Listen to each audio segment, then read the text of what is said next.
महाराष्ट्राचे मुख्यमंत्री देवेंद्र फडणवीस, आपले पालकमंत्री आदरणीय चंद्रशेखर बावनकुळे,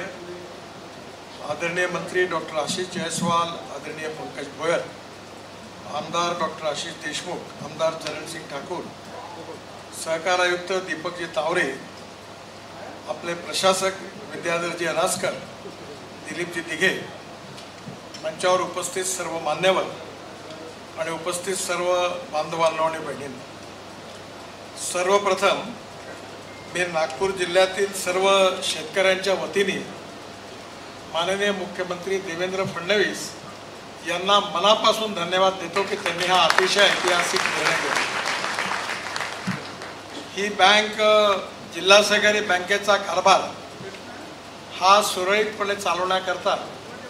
त्यांना एका पॉवरफुल इंजिनची गरज होती आणि आता महाराष्ट्र राज्य सहकारी बँकेच्या रूपाने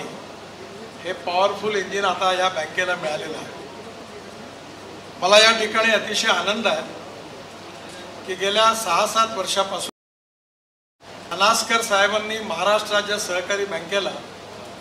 एक अतिशय उत्तम स्वरूप प्राप्त करून दिलं। त्यांच्या नेतृत्वाखाली महाराष्ट्र राज्य सहकारी बँकेची उलाढाल तर वाढलीच,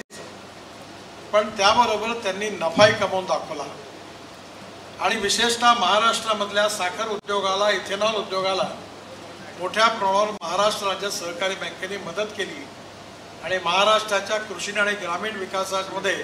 या बँकेने महत्त्वाची भूमिका पण वठवली। याच पार्श्वभूमीवर गेल्या अनेक वर्षापासून विदर्भातल्या 2 बँकांची समस्या होती, एक नागपूर जिल्हा सहकारी बँक आणि दुसरी वर्धा जिल्हा सहकारी बँक बुलढाण्याची आहे।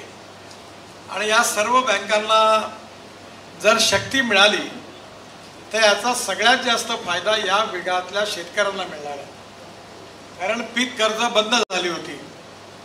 आणि मला आनंद की महाराष्ट्र सरकारने या ठिकाणी महाराष्ट्र राज्य सहकारी बँकेला प्रशासकाच्या रूपाने आता बँकेच्या कारभाराची जबाबदारी दिलेली आहे आणि या कारभारामुळे निश्चितपणे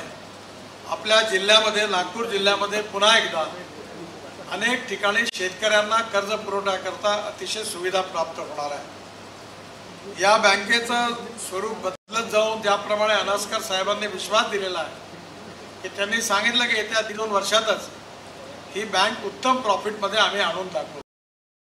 आणि म्हणून मला विश्वास आहे की या बँकेचं एक प्रकारे उत्तम भविष्य